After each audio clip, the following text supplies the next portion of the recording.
लातूर शहरातील प्रभाग क्रमांक 4 मधील अंजली नगर येथे काल रात्री सय्यद नसीर इस्माईल यांच्या घराला आग लागल्याची माहिती मिळाली होती। आज सकाळी अमित देशमुख व त्यांचे सहकार्यासह प्रत्यक्ष त्या ठिकाणी भेटून नुकसानीची पाहणी केली। सदरील नुकसानीचा पंचनामा करून अपघातग्रस्तांना योग्य ती मदत करण्याच्या सूचना महसूल विभाग व महापालिका प्रशासनाला देण्यात आल्या। काल रात्री लातूर शहरामध्ये प्रभाग क्रमांक 4 अंजली नगर येथे अचानक आग लागल्याचं वृत्त कळालं आणि स्थानिक आमचे सगळेच नगरसेवक प्रभाग क्रमांक 4 चे हे अगदी जलद गतीनं घटनास्थळी पोहोचले आणि आग आटोक्यात आणण्यासाठी त्यांनी प्रयत्नांची पराकाष्ठा केली आणि आग आटोक्यात आणून ती अगदी शांत सुद्धा करण्याचं काम त्यांनी केलं। इथं जे एक इसम भाडेकरू म्हणून मुस्तफा शेख नावाचे, तर त्यांना रुग्णालयात काल दाखल करण्यात आलं होतं, पण आता त्यांना रुग्णालयातनंही सुटका झाली आहे। त्यांची प्रकृती ठीक आहे, त्यांना कुठलीही हानी झालेली नाही। नेमकं आग कशामुळं लागली हा शासनाच्या वतीनं आणि महापालिकेच्या वतीनं पंचनामा केल्याशिवाय त्याच्यावर काही भाष्य इतक्यात करता येणार नाही। समाधान याचं आहे की आमच्या स्थानिक नगरसेवकांनी यामध्ये तत्परता दाखवून जीवितहानी होऊ दिली नाही, किंबहुना आग पसरूही दिली नाही। कारण तुम्ही जर हे पाहिलं, अगदी दाटीवाटीचं ही वसाहत आहे आणि आग एवढी मोठी होती की ती पसरण्याची सुद्धा भीती आणि चिंता सगळ्यांना होती। ती आग पसरू दिली नाही आणि अग्निशमनच्या गाड्या तातडीनं इथं बोलवण्यात आल्या।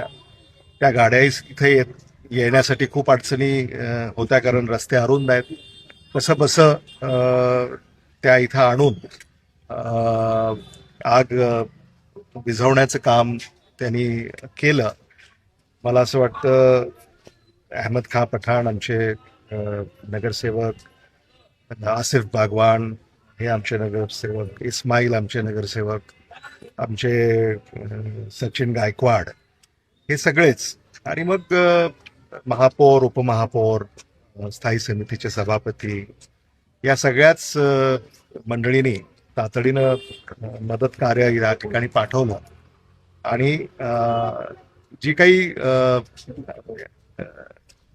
घटना घडली असती तर ती घटना रोखण्यामध्ये त्यांना यश आलंय असं मी म्हणेन। यातून सुद्धा आता काही प्रश्न निर्माण झालेले आहेत। नागरिकांमध्ये भीतीचं वातावरण आहे।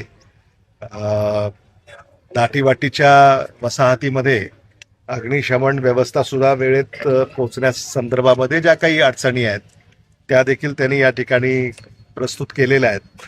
मला असं वाटतं की रस्ते अरुंद आहेत। समजा अग्निशमन विभागाच्या नियमानुसार जर रस्ते रुंद नसतील तर मग काय पर्यायी व्यवस्था या ठिकाणी करता येईल, या संदर्भामध्ये सुद्धा काम करण्याच्या सूचना आम्ही देणार आहोत।